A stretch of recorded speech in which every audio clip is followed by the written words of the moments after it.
You get nothing, my husband smirked, leaning across the defense table in family court. No alimony, no house, not a single dime. You gave up your best years playing quiet little housewife, and now you're walking away with exactly what you're worth. 0. His high-priced lawyer slid a fraudulent asset division agreement toward me, convinced I was just a defenseless woman backed into a corner. I didn't flinch. I didn't shed a single tear. Instead, my attorney calmly placed a thick, wax-sealed federal dossier directly onto the judge's bench. Judge Miller broke the seal, adjusted his glasses, and began to read. 10 seconds in, his posture stiffened. 20 seconds in, the entire courtroom fell dead silent. The color drained from Judge Miller's face as he slowly closed the folder, looked up, stared straight at my husband, and asked, "Mr. Vance, do you have any idea who your wife actually is?" "My name is Major Evelyn Vance. I'm 34 years old, and for the last 6 years, I lived a quiet, unassuming life in the leafy suburbs of McLean, Virginia. To my neighbors, I was just a soft-spoken homemaker who tended to the garden and kept the house spotless. To my husband, Derek, I was an easy mark, a former low-level logistics clerk who had traded her modest career to manage his life while he climbed the corporate tech ladder. Derek was a vice president at a major government defense contractor, earning $500,000 a year. He wore tailor-made suits, drove a luxury sedan, and loved reminding me that he was the sole provider. I never corrected him. I cooked his meals, ironed his shirts, and kept our home in immaculate order. He mistook my calm silence for weakness, never realizing that discipline isn't submission, it's restraint. The blind side came on a Tuesday night. I had just set a fresh pot roast on the dining table when Derek walked in, tossed his briefcase onto the counter, and dropped a thick manila envelope right next to his plate. "Sign them," he said, not even looking at me as he loosened his silk tie. I opened the folder. "Divorce papers." "I'm moving forward with my life, Evelyn," Derek stated coldly, pulling out a chair. "Our joint accounts are closed, and I've already retitled the $1.4 million estate exclusively under my name. You brought nothing of financial value into this marriage, and you're leaving with nothing. No alimony, no house, no split assets." A cruel smirk spread across his face as he checked his watch. "And you need to be packed by Thursday morning. Chloe is moving in this weekend. Don't make a scene. You don't have the leverage or the money to fight me in court." I didn't yell. I didn't cry. I looked at the man I had shared a bed with for 6 years and simply nodded. "I understand," I replied quietly. Derek chuckled, assuming he had crushed me. What he didn't know was that while he had been playing corporate executive, every single move he made had just entered my operational crosshairs. I packed a single duffel bag that night, moving with deliberate, practiced efficiency. Derek watched from the doorway with a smug grin, leaning against the jamb with a glass of scotch in hand. He thought he was witnessing a broken woman accepting defeat. He had no idea he was watching an operator execute a tactical repositioning. I checked into a discreet corporate suite downtown and pulled out a nondescript, matte black laptop. It wasn't registered to Evelyn Vance, the submissive housewife. It was hardwired to the secure operational network of the United States Army Cyber Command. I wasn't a retired file clerk. I was a decorated active-duty major in military intelligence, specializing in digital forensic counterespionage. For the past 4 years, my primary duty had been quiet oversight, monitoring high-tier defense contractor compliance. My cover identity had been vetted at the highest levels of the Pentagon to maintain strict operational security while I lived in the civilian sector. Derek's supreme arrogance had made him sloppy.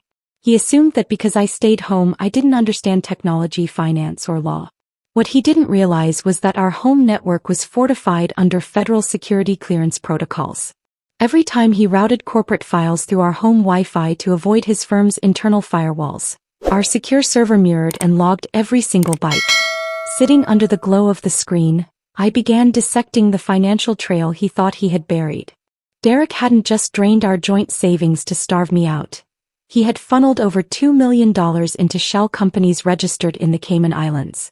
Worse, those funds weren't just standard marital concealment. They were diverted subcontracts from federal defense projects he was managing.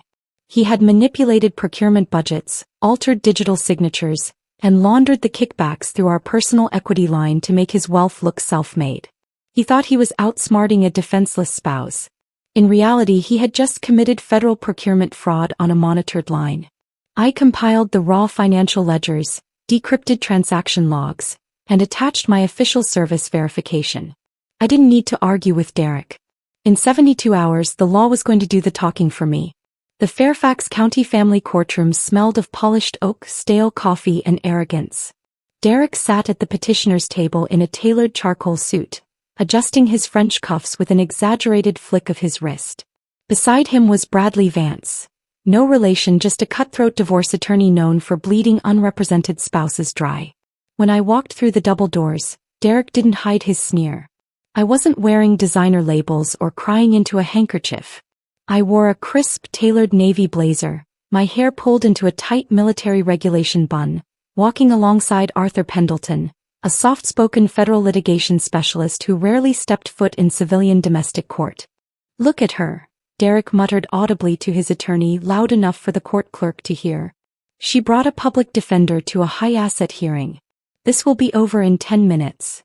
Judge Miller, a silver-haired jurist with a stern gaze and a folded pocket square, took the bench. "We are here for Vance versus Vance. Preliminary hearing on expedited asset division and pretrial spousal maintenance. Counsel, state your positions." Bradley stood immediately, puffing his chest out. "Your Honor, this is an open and shut case. My client is the sole high-earning provider.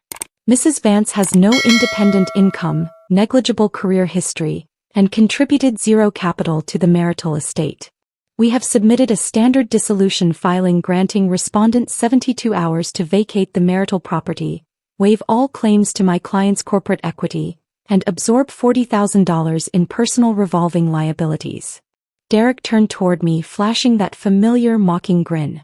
He thought he had trapped me. He thought $40,000 in fabricated credit card debt would destroy my life and keep me begging for scraps. "Does respondent have an answer to the petition?" Judge Miller asked, glancing down at the papers. Arthur Pendleton stood up, calm as granite. "Your Honor, we reject the petitioner's fraudulent filing in its entirety.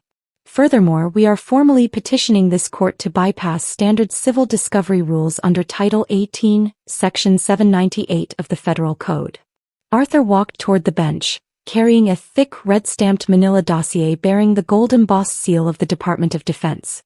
"We submit Respondent's Exhibit Alpha, a fully declassified federal audit and active duty service record." Judge Miller's eyebrows arched as Arthur placed the heavy dossier onto the polished bench. On the front of the folder, 3 bold red stamps read, "Classified / declassified under Directive 44B. Bradley Vance scoffed from the petitioner's table. "Your Honor, this is sheer theatrics. A desperate stall tactic from an unemployed spouse."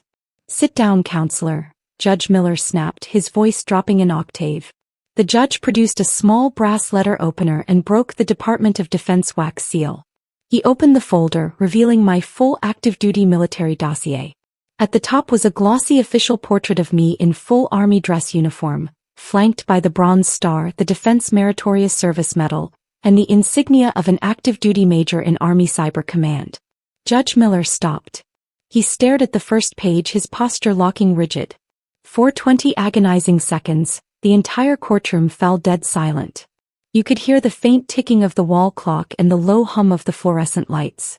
Judge Miller, a former Marine JAG officer himself, slowly traced his finger over the signature at the bottom of the verification brief, signed directly by a 2-star commanding general. When the judge finally looked up, all the warmth had vanished from his eyes. He lowered his reading glasses, turned his gaze past the attorneys, and locked eyes directly with my husband. "Mr. Vance," Judge Miller said, his voice cold and echoing off the wood-paneled walls. "Do you have any idea who your wife actually is?" Derek blinked, shifting uncomfortably in his chair. She was an administrative clerk, Your Honor. She hasn't worked in 6 years. She is a decorated major in United States Army intelligence," Judge Miller stated with razor-sharp precision. "And according to the federal audit attached to this record, the $2.3 million you claimed as independent corporate bonuses were diverted federal defense funds, laundered through offshore dummy corporations and monitored in real time under military forensic surveillance." Derek's face drained of every drop of color. The cocky smirk vanished, replaced by sheer, unadulterated terror. Bradley frantically began whispering to his client, frantically shuffling papers as the reality set in.